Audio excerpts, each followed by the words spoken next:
Hi guys, and welcome back to Pass and Move. And of course, it's still travel time, but this is a new little series, I guess you could say. We've resigned from Santander as we talked, and we've taken over a great club here in Athletico Bilbao, and I'll tell you exactly why. Of course, if you forget about their history, that's not what we're talking about. The three most important things in getting a new job is obviously a good boss, so the chairman has to be good. And we do have that here in the board as well. They're happy to invest in the team, and of course there's plenty of money around as well. So a good boss is key. A good attendance from the fans, of course. Atletico Bilbao very well supported, and we also got some money, so it's good. And a good stadium as well, good city and everything. Everything is pretty much perfect about this, which is why I took the job, even though I was in the run-in for Watford as well as. I think another team, I can't remember, I think it was Newcastle. It was Bilbao and Watford and another team. But anyways, all were good teams. And I was more than happy to take over Atletico Bilbao. I'd even considered the offer from Watford. I didn't wait around until anything else. I just decided to go for Bilbao. We are in August though. It's only been a couple of days. But yes, the only bad thing about Bilbao are not allowed to sign non-Basque players, and that's terrible for us because whenever it comes to scouting, even if I just take off all these sort of filters and I just leave the age thing, which I think is pretty important, there's only 600 players, 682 specifically. Of course, the knowledge can be increased, which is what I'm doing in terms of the scouts and whatnot. But really, it's just a terrible pool of players to pick from. Now, if you just take off realistic transfers, you've got 22k. So it's very limiting to play in this. It's going to be interesting, of course. Bilbao are still a great team. I'm actually surprised because they'll be pushing way above their weight to get into the Europa League spots. They do have some quality players, of course. Munayin is one of their star players, and there's a reason for him to be their star player. But yeah, it's very limiting, so I'm not sure whether I'll last here long. I'm happy to stay a few years, maybe until I get bored of it, but for now we'll try and enjoy this as much as we can. And the key to building a great team here specifically is, of course, there's no real players of quality in terms of ability straight away, so we'll have to focus on signing players with potential and try and get them early into the team, so that way we can actually sign them and we can actually keep them on as Basque players, or Basque, I don't know how you say it, to be honest. But yeah, when I took over them, there was only one friendly left to play. I don't think they actually had any other friendly scheduled because the team's in crazy poor fitness. I took over just before Iber, I think it was the 10th, so I thought that's it, there's no time to really schedule friendlies. And I'll be honest with you, I thought Iber was actually not a friendly. I thought it was a proper league game. It was late August.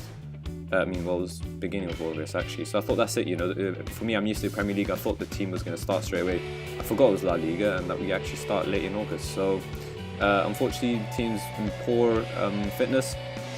But yeah, this is the team we'll be going with. Nothing really new in terms of transfer history. I just had to make some purchases because we missed out on players. I don't think I actually got these. I think these were bought in before me. I think I only bought in a left winger and a centre back because we didn't have the numbers for it. We didn't have backup players basically. And these outs I didn't even know if Eritz Aduras was retired. I think most of this business was done before me, but I did sell one or two players here. But yeah, basically just standard Atletico Bilbao, I think, team. Most of the players should still be here. It is the year 2018, so there should be a decent amount of change, but not too much. But yeah, in terms of the tactics, we'll be playing with this sort of formation. The 4-2-3-1 suits these players most. We've got Munayin in his favourite position as well as favourite role in the inside forward. We've got wingers, we've got an attacking midfielder and an advanced forward as well. We've got deep line playmakers, centre mid on defend, fullbacks, wingbacks, and of course a ball playing defender in San Jose. He's pretty good actually as a ball playing. Well, actually, it says he's a defensive midfielder as well, but I prefer playing him here. It's where we need the numbers in truth. But yeah, in terms of instructions, just the standard ones that I like: higher tempo, closing the team down more, being more expressive, and roaming from positions. With no one here who really sort of roams, it's finally I think it will actually work this time. Roaming from positions. We don't have a roaming playmaker or a complete forward, for example, who just like to go wherever on the pitch. So when you do roam, they roam even more, which is bad for team shape. But yeah, here's a decent squad. I think I'll actually have to tell him, oh, normally I would have to tell him to close down a little less, but let's see how things go here. We'll obviously, as always, start off on the counter and then go higher up as the game goes on. Fitness is poor. I don't really expect too much from this first couple of games, to be honest, but against Malaga we should be the favourites. Taking over Bilbao will be a very interesting challenge.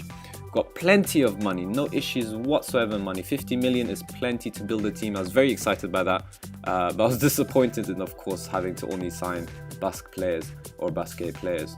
Odds expert thinks that there'll be a draw, but the match odds goes in our favour, so let's see. I think a draw may be a little bit fair, and they're playing the anti-formation of ours, really. Jan and Villa probably the player to look out for, maybe even Sandro. If it is the same Sandro I'm thinking of, probably not. Martin Zindi's a good player too. But yeah, I mean, you know, it's a good challenge, an interesting one. Obviously there's not much players to pick from, but the good thing is that we will have to focus on youth, basically. So that's a, you know, kind of nice challenge. I thought, I was wondering the whole time, why do we not have any realistic transfers? You know, there's teams in the Europa League got plenty of money. They did really well in the last season. So I was so confused, and then I didn't realize that that Bilbao actually don't, you know, they have a transfer policy. I thought that you know, in real life it was all just rumors. I didn't actually pay attention to it much, but it turns out they actually do that in real life, and so the game's replicated it to try and make it as realistic as possible. So of course there's no way to get rid of it other than through the editor, but that would also take away from the club's identity. You know, I just think it's a bit limiting, but at the same time it's a nice challenge to have, so we'll try and enjoy it as long as we're here. Going to England would have been interesting. We're back in the La Liga, as we were with Granada, so this is obviously a huge step up. Bilbao are taking a risk on me, but they did give me a decent contract in 3 years. So yeah, hopefully we can last those 3 years, and we'll see whether we stay on or not, or of course if we get fired or not. But I was hoping to go to the Premier League. It would have been a little bit interesting. It's one of the leagues I haven't gone to just yet in terms of this series, the Travel Time series. But yeah, you know, Premier League is always interesting, and Watford are a good team. I think they're in Europa League as well, and by now in the year 2018 just about almost every team has money in the Premier League now, so it was pretty interesting too. You know, it was plenty of potential to try and make a good team. We're going to get a quick little highlight here in the end of the game, in the end of the first half, sorry. And hopefully it does go our way as we have the ball through Suesta, who finds Raul Garcia, and Valabas through, and of course that was me being way too cocky. I said, of course, I thought he did tuck it away, but instead it bounces off the post, and a bit unfortunate there. I think he's very poor rating here, but we're going to keep him on, trust him a little bit longer. He is only he's pretty much our only good striker here, Villa Libre, 20 years old only, but he is suited for this division, so, you know, hopefully he will improve. The bad thing about it is that some of these backup players, you know, we don't have much squad depth because you can't afford to get anyone in who's good, because you can't. They're just not Basque players. So, like, for example, we have him. He's plenty of potential. I'm very happy to play him and stuff, but he's just not ready for the division. He's second division. So I'm gonna have to rely on, you know, most of our first team and try not to rotate at all. I'm gonna tell the players off a little bit, just because we were the favourites for this game, even though the odds expert didn't think so. So, you know, I need to see a bit better in the performance. We didn't get much, we didn't get too many highlights. I've gone into control, switched from counter to control halfway through, but it hasn't changed much. This game's been pretty even, and we need to try and get ourselves head and shoulders above Malaga. We're going to get an early chance here. Garcia accidentally pressed control. Sorry if you guys missed out on that. That should be a clear-cut chance. I'm not sure why it doesn't count it. And it looks like it's actually going to be Malaga who are going to hit us on the counter here. And that's exactly what they do through Envia. So poor. So poor. You know, it's just such fine margins. If you just score your chance, then this would never happen. And just hits on the counter, despite us playing on control, which is supposed to be the anti-counter, basically. But yeah, we spoke about Envia before the game, and he's the one who's punished us. Decent try from the goalkeeper, but can't blame him there. It's one-on-one. But yeah, looks like we're in serious trouble here. Malaga going into defensive mode now, but hopefully this attacking change will help us. There's a quick highlight before I wanted to make some subs. Hopefully this changes my idea on the subs. Mune into Garcia. He finds Suesta. Come on. Oh, that's our first clear cut. It's actually the first clear cut chance of the whole game. That is so poor. That's actually really poor. 2 chances I would consider clear cut. The game only thinks one of them was, but even that one wasn't put into the net. San Jose, the ball playing defender, finds Minat. Ituzape. I'm going to struggle with these Spanish names, but Suesta does have it now. He finds Garcia again, our attacking midfielder, finds Munayin, and there you go. Makes no mistake.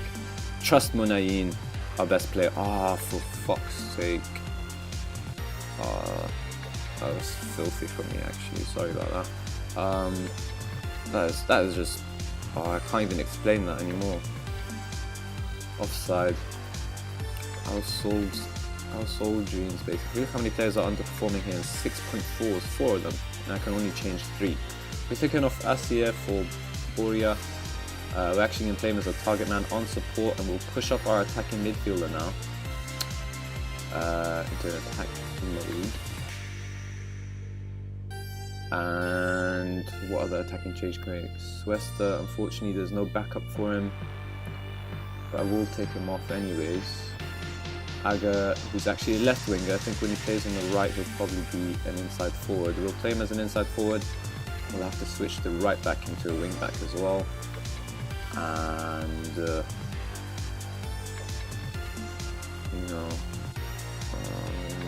let's see, he's tired. Binat. Danny Garcia, are you a deep line playmaker, Danny? No, you're a central midfielder. That's okay. We'll take him off, and we'll switch Anda to the deep line playmaker. And hopefully, these are kind of key positions in our formation, so it should make some sort of change.